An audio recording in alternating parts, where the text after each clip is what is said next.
If you're watching this, it means that Alchemist 011 is finally released. It also means that I can probably have a rest for a couple of days. While I would appreciate if you stay with me and listen, you can just go play the game instead. As before, it's pay what you want, and donations are welcome. They let me know that people really care. The link is in the description. This update is larger than either of the previous ones. It considerably changes the gameplay, on top of adding a lot of new content and a bunch of new features. It's only now that I can deem the core gameplay of Alchemist complete, which is why it's 011 and not 00 something.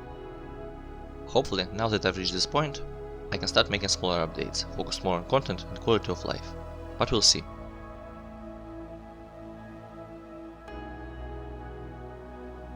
Instead of having all the recipes available to you immediately, now you unlock them throughout the game. Some critical ones are found by exploring, while others have to be unlocked via research, using the knowledge from books you find on your journeys. I explained the system in more detail in the previous devlog. Your access to overworld areas has also changed. Instead of all being available at once, they are split into two groups. Easy areas are available from the very start, and you learn about them for free by talking to Ricardo. They are generally not demanding, and with enough skill, luck and patience can be completed basically barehanded. That doesn't mean there is no danger to them, of course, or that there is nothing to explore.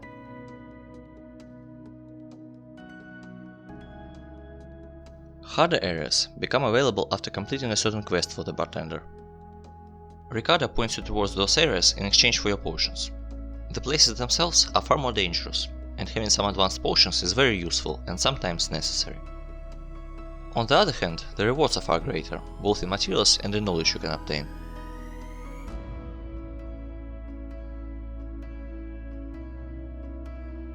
There are 8 types of areas total as of now. Of them 5 are completely new, and the others have new challenges, new rewards and in general new things to see. I've also tried to make all the areas as distinct as possible and give each one as much potential variation as I could, so even if they are of the same base type, they might be very different. There is now a Herbal Grove, a Swamp Road with lost cargo, ruins of a mage's house after the Inquisition's raid, abandoned farm, ruined mansion, enchanted forest, familial crypt, and ruined fortress. Some areas include a sort of puzzle, some require fighting, and there is at least one that can count as both. New creatures now inhabit the world, from peaceful toads and hedgehogs, to blood-sucking plants and icy phantasms, to new bosses with unique quirks, like the Immortal Lich. A lot of new equipment has been added. 2 types of boots, tall boots for those who like wading through water or stomping the nettle, and verdant sandals for those who want to grow a lot of grass. Essence of Rust, to deal with metal obstacles and metal enemies, or to rust your loot if you are careless. Harsh Sense, to become undetectable for enemies that rely on hearing, and a little less noticeable for others. Gecko Potion, to climb over the chasms by sticking to walls. Potion of Embers, your first combat potion that starts a fire. Numbing Ointment, a weak healing item. Calming Infusion, a slow healing item with extremely long duration. Potion of Disruption, to destroy or disable magical creatures or objects. Potion of Rot, to slowly reduce enemy health to 1, no matter how much there were. And Homeward Crystal, that quickly gets you back into a lab without having to travel. For those who enjoy this kind of thing, there is a whole library of lore now, unlocked as you read books, alongside knowledge points. 45 entries, split into 215 fragments, written by yours truly and explaining certain facts about the world that you may or may not be interested in. Filling this entire journal out can be a personal goal, again, if you're into this kind of thing. As mentioned before, there is a new minor quest given by Ricardo and a bunch of new dialogue, including one where you talk to a cat.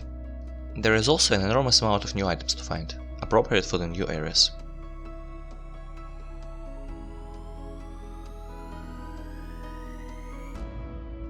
Purkiness Shift. When a character stands in the dark, his vision adjusts, making everything brighter and more blue. Adjustment speed and effect intensity are fully customizable. Wall-bound objects now exist on one side of the wall only. Often, the same wall cell might contain different objects from different sides. In addition to that, all lights only cast light in one direction, leaving the other in the shadow. Tree sprites have more variations now. Together with new flora, this should make the wilderness a little livelier. The game now features proper water effects, with distortion and everything.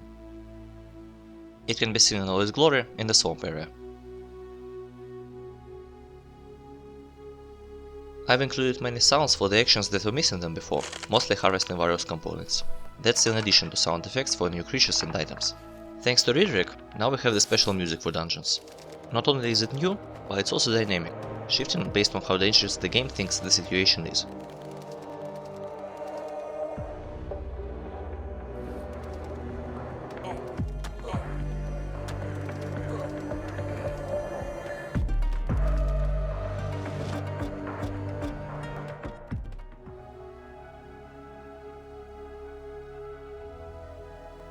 Journal interface.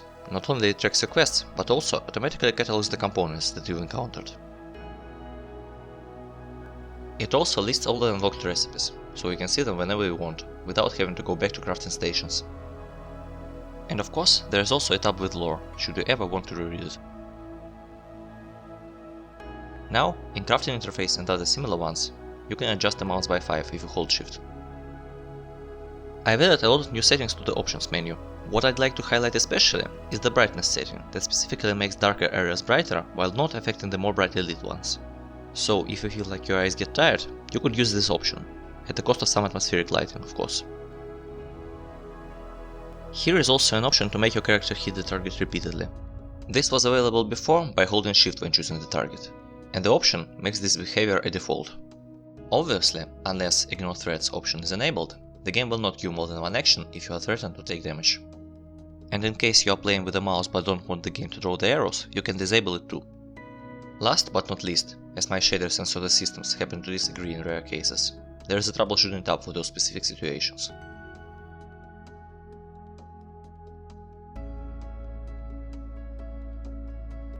Most of the potions have the costs adjusted. I tried to make weaker, more niche ones like Rhyme Potion cost less, while more universally useful, like Fireball, cost more. Some materials also have their component output changed. Walls are now a lot harder to destroy.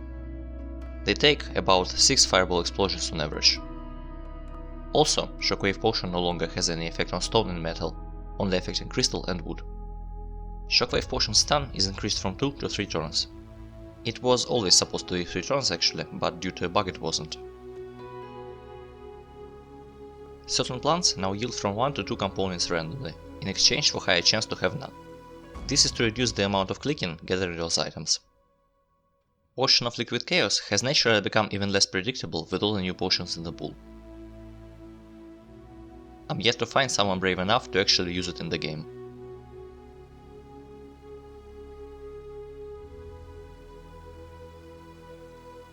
I've patched countless small bugs, probably created just as many, though this time we spent a whole week testing, so maybe not. The game's text is now in British English instead of British American mix. Apologies to my American friends, I had to pick one. In addition, I got so many misspellings that I'm surprised Grammar Nazi didn't come knocking at my door yet. We also have a loading screen now, which may or may not be better than a blank window while the game is loading.